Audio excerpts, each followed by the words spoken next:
Hola, ¿cómo andan? Espero que anden bien. Mi nombre es Diego Pombo y los invito a participar de esta orquesta llamada Antiarrítmicos. Como línea de tiempo vamos a tener una primera parte, descanso, segunda parte y aplausos. En esta orquesta vamos a tener un director. En celeste está marcado los instrumentos agudos, los timbales y los instrumentos graves que lo vamos a marcar en amarillo. El director, entre los instrumentos agudos vamos a tener la flauta y el violín, los timbales, el centro en verde. Y como instrumentos graves vamos a tener el saxofón y el violonchelo. Y vamos a hacer una secuencia. Arranca el movimiento en el director para que a partir de ahí los sucesivos instrumentos.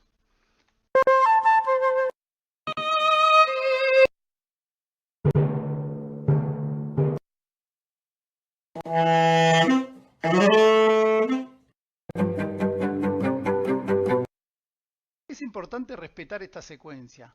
El director, instrumentos agudos, timbales, instrumentos graves. El director se puede representar a su vez como el nodo sinusal, los instrumentos agudos como aurículas, los timbales como el nodo AB y los instrumentos graves como ventrículos. Bueno, plasmando lo que vimos previamente en este gráfico, podemos evidenciar que el estímulo eléctrico o el sistema de conducción cardíaco inicia en el nodo sinoatrial o sinusal y se transmite a través de las aurículas al nodo AB, a través de la fibra de Purkinje al ventrículo. Y su manifestación electrocardiográfica, en la cual la contracción de las aurículas se representa por la onda P y el QRS representa la contracción ventricular y la repolarización por medio de la onda T principalmente o el intervalo QT. El ritmo sinusal lo definimos por una frecuencia entre 60 y 100 latidos por minuto, un ritmo regular, o sea, un intervalo entre contracciones ventriculares que sea constante y ondas P positivas en el electrocardiograma en D1 y ABF, seguidas de toda onda P por un QRS. O sea, una contracción auricular seguida de una contracción ventricular. Muy bien. Vamos a la izquierda, tenemos un gráfico de una célula miocárdica y a la derecha vemos las corrientes y un potencial de acción, que va a representarse mediante 5 fases, donde vamos a tener la fase 0, donde el potencial de membrana aumenta de manera considerable para desarrollar un potencial de acción. En la fase 0 hay una brusca corriente de sodio que se representa en color celeste, que representa justamente la entrada hacia el intracelular de sodio, que se va a definir por medio de la conformación del canal de sodio, que consta de 3 estados, en el cual se puede encontrar en estado cerrado, que generalmente corresponde al reposo, que puede estar en estado abierto, que es cuando recibe el estímulo eléctrico, que se abre y permite justamente el influjo o la corriente de sodio hacia el intracelular, y a su vez, después del estado abierto, pasa a un estado inactivado. Muy bien. Bueno, retomando entonces la fase 0, ingreso considerable de o corriente de sodio.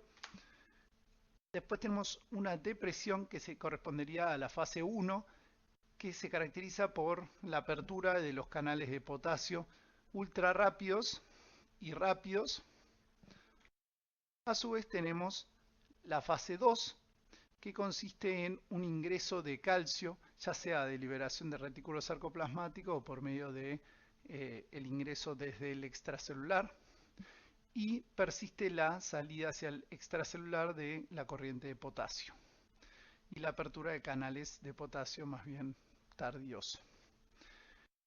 Después, en la fase 3 hay un predominio de la salida de potasio hacia el extracelular y a su vez el retorno del calcio hacia el retículo sarcoplasmático. Y por último, en la fase 4 tenemos la repolarización finalizada hacia el potencial de reposo por medio de la contribución de la bomba de sodio ATPasa, que extruye hacia el extracelular justamente 3 sodios y mete 2 potasios. Muy bien. En cuanto a los potenciales de acción, entonces en los miocardiocitos tanto auriculares como ventriculares veríamos este gráfico que consta de estas 5 fases que describimos previamente y que vamos a repasar con la fase 0, el ingreso de calcio hacia el de sodio hacia el intracelular, perdón. En la fase 1, la salida de potasio. En la fase 2, la salida de potasio con el ingreso de calcio. En la fase 3, el predominio en la salida de potasio. Y después, por otro lado, tenemos las células nodales, sinoatriales y auriculoventriculares, que consisten en este gráfico que vemos acá, que es distinto al anterior, que tiene una fase 0, una fase 3 y una fase 4. En la fase 0 hay un ingreso de calcio. En la fase 3 hay un egreso o una salida hacia el extracelular de potasio. Y en la fase 4, que también la vamos a llamar despolarización diastólica espontánea, hay una apertura de un canal llamado Fanny, que permite justamente la corriente Fanny, o IF, la llamamos también. Muy bien.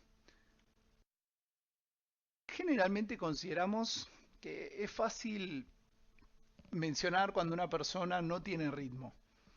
Entonces, ¿de dónde parte esto de que no tiene ritmo? Y buscando posibles causas o en la fisiopatogenia, encontramos que puede ser desencadenado por 2 tipos de trastornos. Entre ellos están el trastorno en la generación de ese ritmo. Por ejemplo, puede ser que si una persona mantiene un ritmo adecuado, un músico mantiene la secuencia del director, instrumentos agudos, timbales, instrumentos graves. Puede ser que en una de esas tengamos que esa secuencia se vea alterada porque alguno de los músicos decide en algún momento tocar ese instrumento a pesar de la secuencia que estamos definiendo. Entonces se está generando un impulso que no debería ir en ese orden.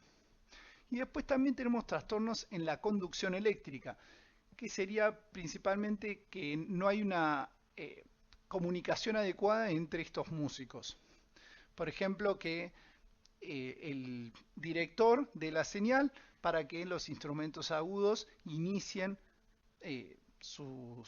a musicalizar y que los timbales, por ejemplo, estén distraídos y inicien su acción más tarde. Bien, vamos a detallar un poco más esto. Por ejemplo, en este caso vamos a repasar lo que sería la secuencia o el ritmo sinusal hasta el momento definido por nosotros.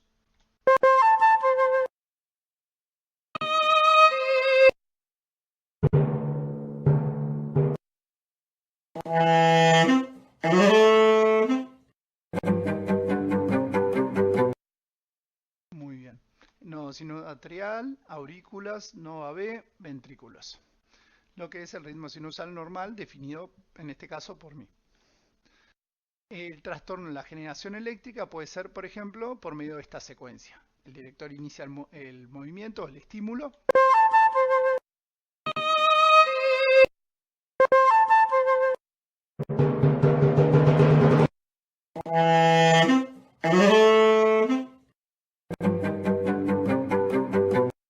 Donde acá podemos evidenciar que alguno de los músicos, en este caso uno de los flautistas, desarrolló un movimiento que no correspondería con la secuencia mencionada previamente.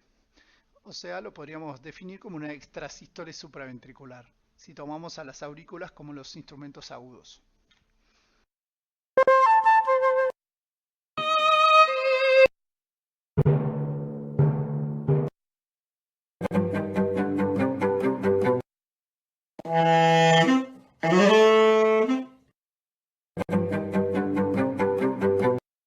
Y en este caso podemos mencionar que uno de los violonchelos, uno de los músicos, justamente desarrolló su instrumento previo a lo que le correspondería. Entonces lo podríamos llamar como el extrasístole ventricular, teniendo en cuenta que los instrumentos graves correspondían a los ventrículos. Y en cuanto a los trastornos en la conducción eléctrica, siempre siguiendo el ritmo sinusal normal, vamos a tener los siguientes. El director inicia la señal.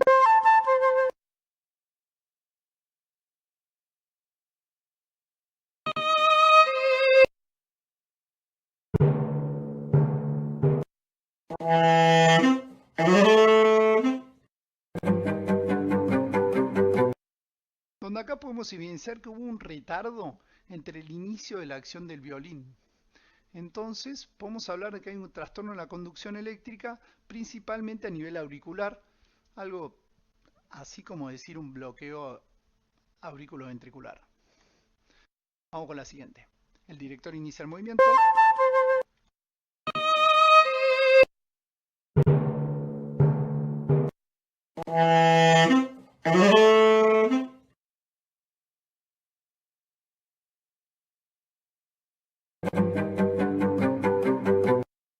En este caso el retardo se ve luego del saxofón. Entonces podríamos mencionar que el trastorno en la conducción se encuentra principalmente en los ventrículos, algo así como el bloqueo de rama. Y vamos con la última.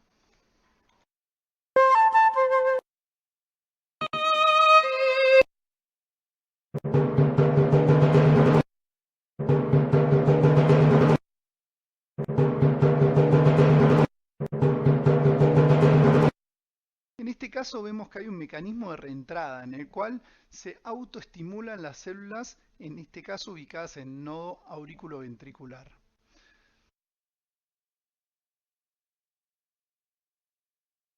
Muy bien, acá tenemos un descanso musical. Vamos a hablar ahora sobre las indicaciones del tratamiento. No toda arritmia se trata. Entonces, ¿cuáles vamos a tratar? Las arritmias que tienen descompensación hemodinámica y las arritmias que son potencialmente letales. Las arritmias tienen como tratamiento el no farmacológico y el farmacológico. Nosotros nos vamos a enfocar principalmente en el farmacológico, con los antiarrítmicos. Como conceptos generales de los antiarrítmicos, como ya dijimos previamente, no toda arritmia requiere un tratamiento. Todo fármaco antiarrítmico, como efecto adverso, puede generar una arritmia, ya sea una bradiarritmia que descienda la frecuencia cardíaca o una taquiarritmia que aumente la frecuencia cardíaca, o también llamado como una disritmia. Los antiarrítmicos que bloquean los canales de potasio van a producir prolongación del QT, del intervalo QT. Todo fármaco que prolonga el QT, como efecto adverso, puede generar torsada de puntas, que es esta manifestación electrocardiográfica y que es potencialmente letal. Y los antiarrítmicos se caracterizan por ser fármacos con un estrecho margen entre eficacia y toxicidad, por lo que requieren continuos controles. La clasificación de los antiarrítmicos según el mecanismo de acción o de Sig-Wagon-Williams los define en clase 1 aquellos que bloquean los canales de sodio y que a su vez se subdividen en 1A, 1B y 1C según la tasa de recuperación o la cinética de disociación de los canales. El 1A tiene una tasa de recuperación intermedia de 1 a 10 segundos y son aquellos fármacos que a su vez generan un bloqueo en los canales de sodio, que eso los clasifica dentro de la clase 1, y generan un bloqueo de los canales de potasio, por lo que van a prolongar el QT. Entre ellos está la procainamida. Los de clase 1B son aquellos que tienen una tasa de recuperación muy breve, una cinética de disociación muy rápida. Se van a disociar del canal justamente muy rápido. Por lo tanto, el canal recupera su función justamente muy rápido. Entre ellos está la lidocaína.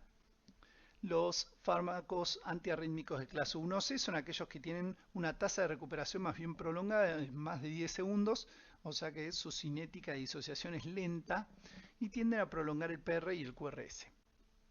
Y entre ellos está la flecainida y la propafenona. Después están los antiarrítmicos de clase 2, que son los betabloqueantes. Los de clase 3, los que prolongan el potencial de acción por medio del bloqueo de los canales de potasio.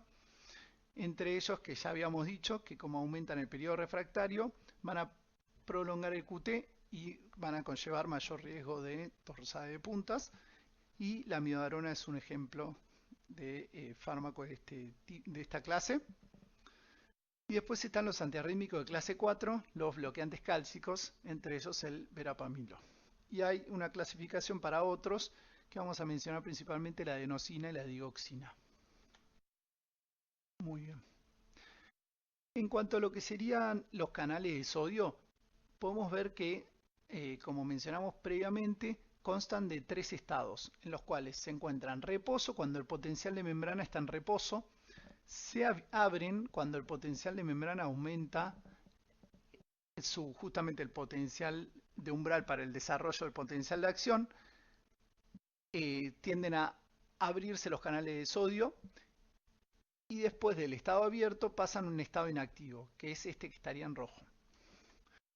Justamente en este estado inactivo, o en lo que sería la fase 2 del potencial de acción y 3, hay menos probabilidad de que se desarrolle un nuevo potencial de acción y es lo que uno conoce como periodo refractario. Y acá podemos evidenciar que la taquicardia aumenta la eficacia del bloqueo de los canales de sodio. En aquellos fármacos que generan un bloqueo por medio de los canales de sodio abiertos e inactivos, en la taquicardia se disminuye el periodo de reposo, entonces reclutamos más canales. Este es un ejemplo del mecanismo de acción de la lidocaína. En la clase 1A entonces habíamos dicho que son fármacos que generan bloqueo de los canales de sodio y que prolongan la duración del potencial de acción. Vemos que este sería el potencial de acción normal, el que es la línea continua, y en la línea punteada podemos ver el antiarrítmico de clase 1A, donde vemos que prolonga la duración del potencial de acción por este bloqueo del canal de potasio y a su vez tarda en llegar a desarrollar el potencial de acción por este bloqueo en los canales de sodio. En la clase 1B también vemos que el bloqueo del canal de sodio genera un retardo en el desarrollo del potencial de acción, pero que no prolonga la duración del potencial de acción.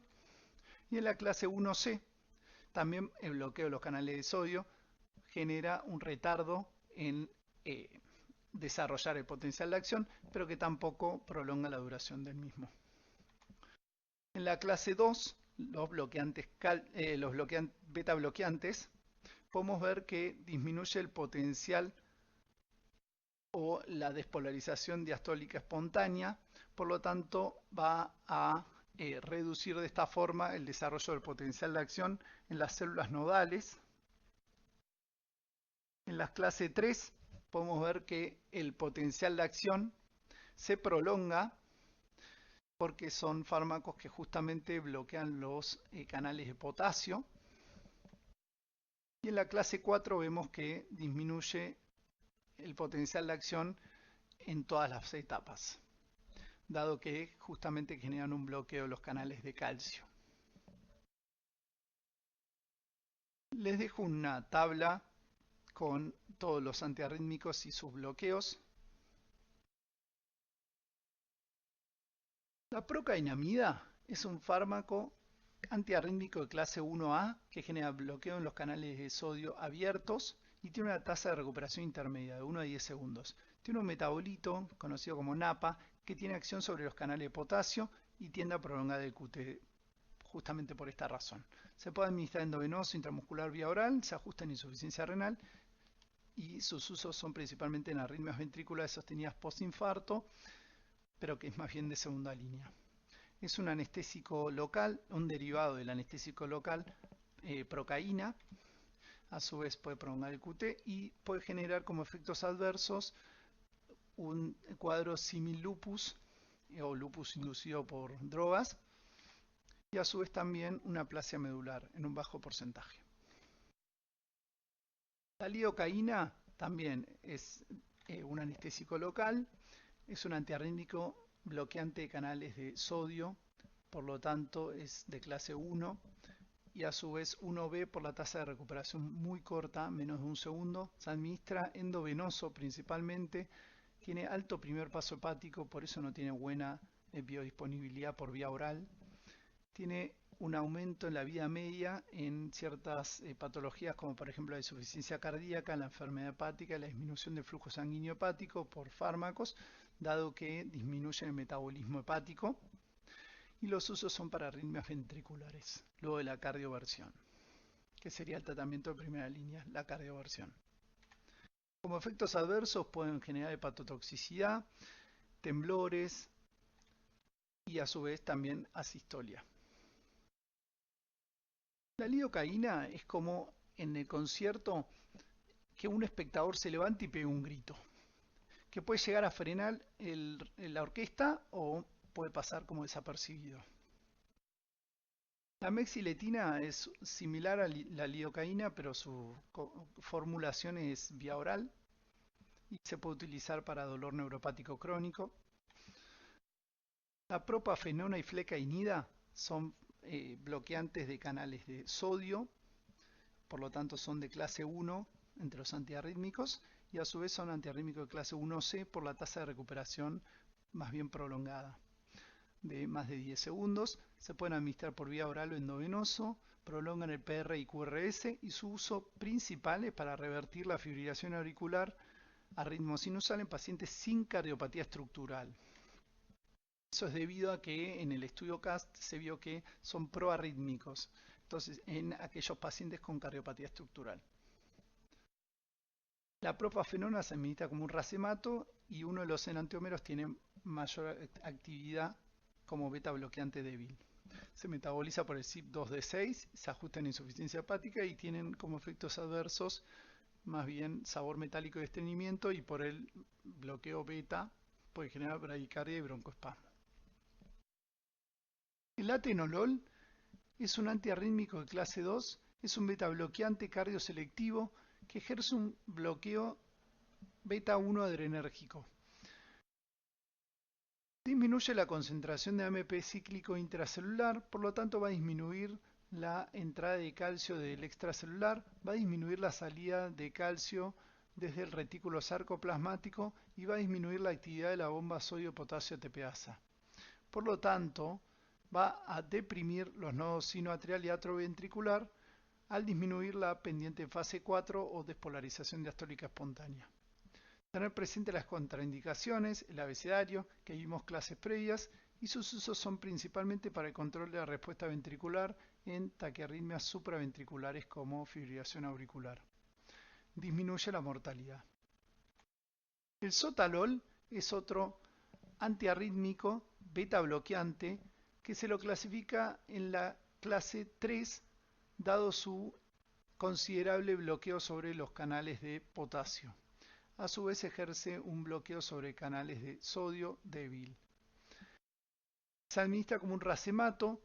Ambos enantiómeros presentan funcionalidad sobre los canales de potasio y uno de ellos tiene efecto beta bloqueante. Se administra vía oral, 100% de biodisponibilidad, y sus usos son principalmente para las taquiarritmias ventriculares y para mantener ritmo sinusal en fibrilación auricular.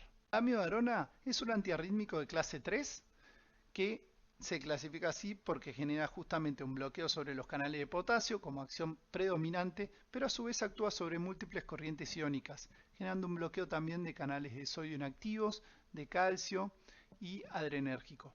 Se puede administrar por vía oral o endovenosa, tiene una semivía bifásica que puede durar de semanas a meses. Se acumula en corazón, hígado, pulmón, piel y lágrimas y justamente se va a relacionar con sus efectos adversos. Se metaboliza por medio del CYP3A4, inhibe su propio metabolismo y a su vez también inhibe el CYP12-9 y la glucoproteína P, prolonga el PR, QRS y QT y sus usos son principalmente para el tratamiento de arritmias ventriculares, fibrilación ventricular resistente a otros fármacos, tratamiento de fibrilación auricular. Es considerado como una amenaza de bomba en este caso y en esta clase, dado que si la orquesta es nueva puede frenar el evento y retomarlo otro día, mientras que si la orquesta conoce del tema puede seguir adelante, que no genere ningún tipo de intercurrencia este llamado. Si se frena el evento y explota una bomba, el fármaco tendería a disminuir la mortalidad.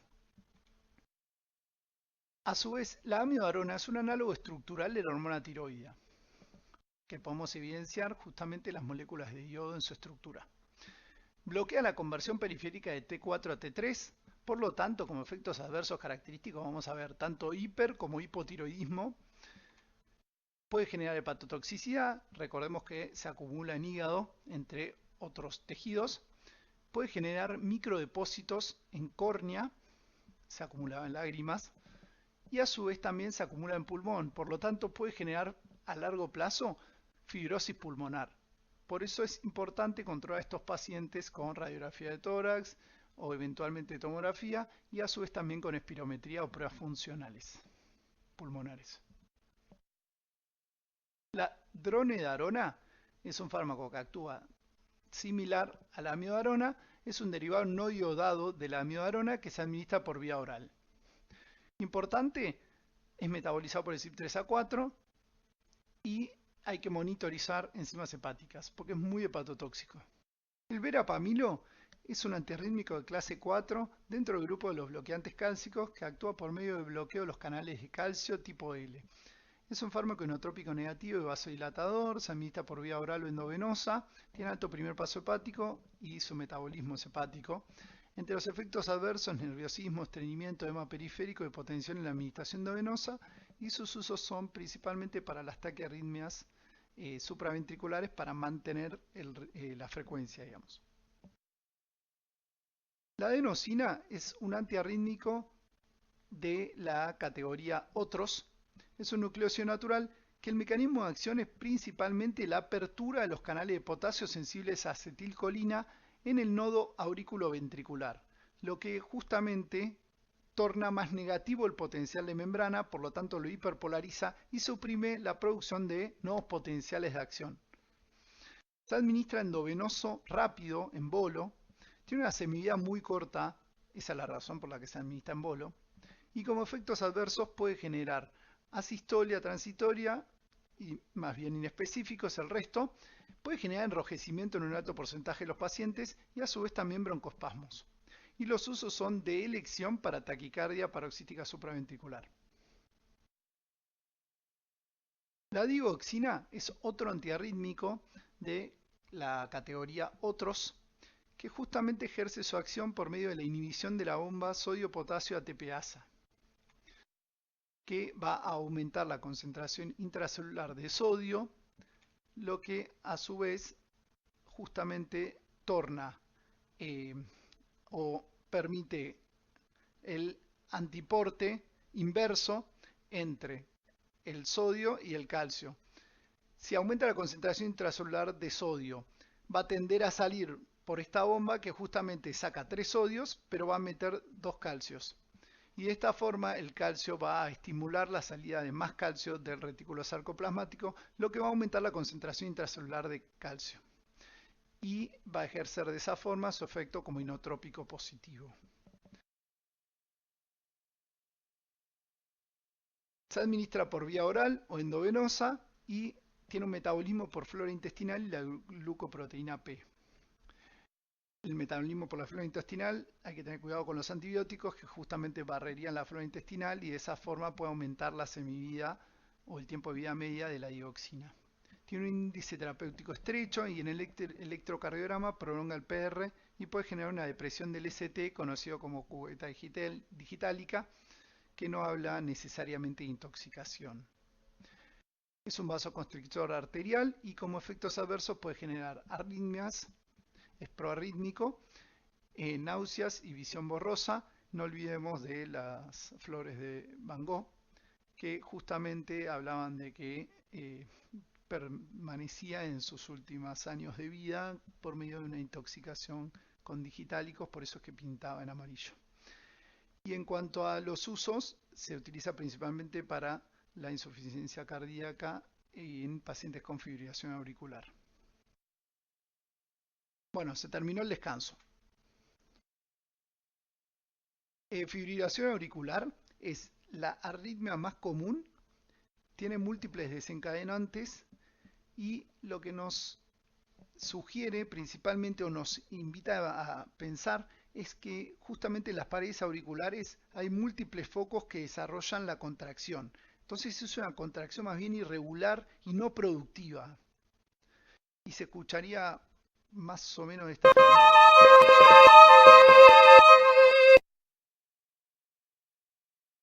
Acá está el algoritmo para que trabajemos en el trabajo práctico.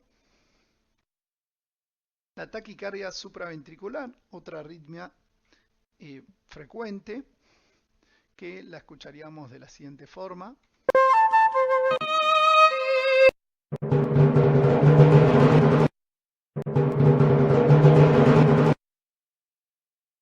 En el cual justamente veíamos un mecanismo de reentrada a nivel del nodo auriculoventricular.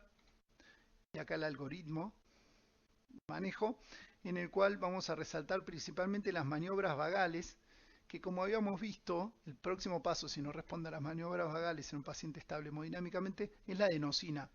Las maniobras vagales justamente lo que van a hacer es aumentar la producción de acetilcolina, y la acetilcolina lo que hacía era estimular la apertura de un canal de potasio. Si no responde a las maniobras vagales, recurrimos a la farmacológica, que es la adenosina. Y la fibrilación ventricular, que es una arritmia potencialmente mortal,